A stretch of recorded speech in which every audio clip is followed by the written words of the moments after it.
This is how you do calibration verification for the BMP. This is only done twice a year in June and December. So kind of like 6-month clean for CBC or CBC calibration. This is specific to the BMP. So we're going to log in like normal. User ID 1234 and hit sign in.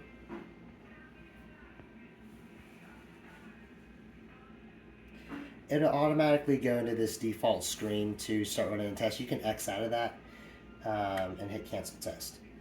It's important to update the EVAD every time we do a control or calibration verification so that the analyzer knows whenever you put in the lot number for these vials what the normal ranges are. So usually if you go to settings here, the fourth one down, and go to update host right there, then we don't have a SD card, so it would be update online and update eval. Just make sure that little blue tab is over to the right, and then you would hit check for updates. I just did this, so I'm not going to click that button right now, but if you did, it would take a few minutes and then it would update and then we're good to go. So go all the way back to the main area. We want to click on here, since we're running calibration verification, is we click on QA testing, the third button down. That's also the same one that you would click to run controls. So you click on that one, hit the top one, run QA test, select that reader and hit start testing on the bottom. Here there's a couple ways. You could either scan the barcode on these little vials, or you can type in under lot number, you can type in manually. So I would ignore the number in parentheses. On this vial, it would be 267-1-B401. So you could type that in manually. If you take this guy out, on the side there's a white button. Be careful that you don't push the power button, but this white button turns on the scanner. And if you try to scan the barcode, sometimes it works, sometimes it doesn't. But if it doesn't work, then you would want to manually type that in.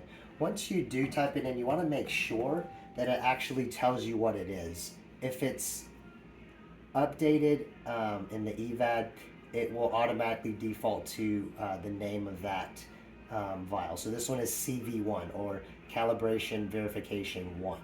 If it was a control vial, it should say L1 or L3 for level 1 or 3. That's how you know that you have typed it in correctly, that it's scanned correctly.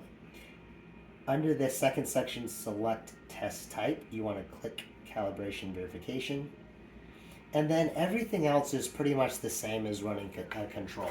You're going to open up the card, you're going to push it in there, it's going to calibrate for about 3 minutes, and then after it's done, you want to hold the vial, shake it for 15 seconds, swirl it for 15 seconds, aspirate up the solution in here, and you want to start the test within 15 seconds of drawing that solution up.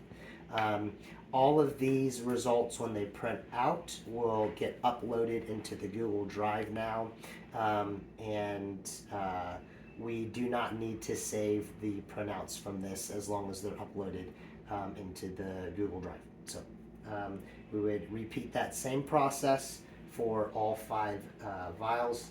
These boxes are a little bit different than the controls. They say calibration verification fluids on there, and when you pull the box out, there'll be 5 different colored vials, all with number 1, 2, 3, 4, or 5 on there.